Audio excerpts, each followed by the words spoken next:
Çalışmamızda kum damlanın nesini, niçin tükenme tehdidi altında olduğunu sizlere göstermek istedik. Kum damla neden yok oldu? Kum damla sonundan kurtulup yavaş yavaş yeşermeye başlamıştır. Dünyaya gözlerini açan kum damla sahilde yerini almış, salına salına etrafa bakınıyordu. Geçireceği güzel günlerin hayalini kurmaktadır. Ve bir daha yanına sahile yazlık yapmak isteyen bir kişi bildirir.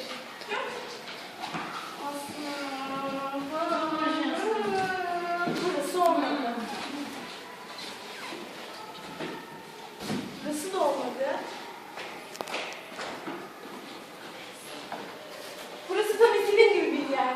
Buraya ev yapmak mantıklı bir fikir. Deniz de var, çiçekler de sana harika. Manzara da zaten süper.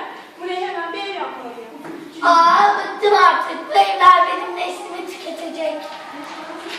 Kum damla kendini hayallerindeki dünyanın beklemediğini görmeye başlamıştı.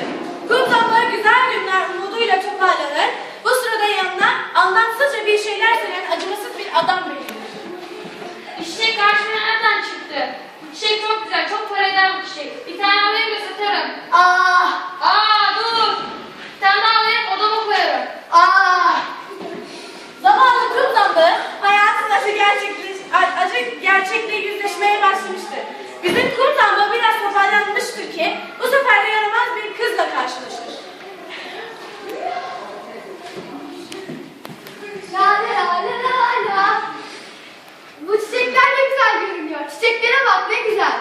Güzel de kokuyor. Seviyor, sevmiyor. Seviyor, sevmiyor.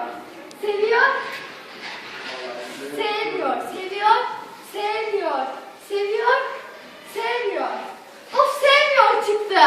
Ha. Gördüğünüz gibi kum damla artık iyice hırpalanmış, yorgun düşmüştür. Toparlamaya zaman bulmadan bu sefer de bir piknikçi gelir. Evet, burası piknik yapmak için çok güzel bir yer. Deniz, kum, manzarası çok güzel.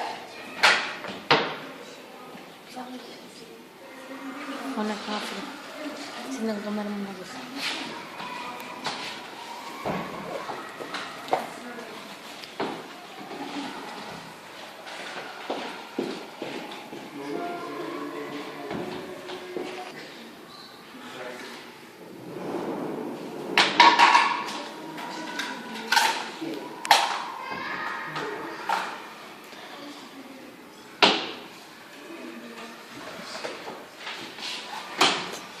Artık kum damla ezilmiş, perişan bir haldedir.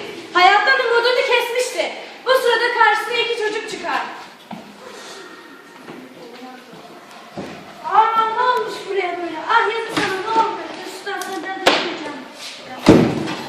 Burada bir sopa varmış. Elini dik dursun.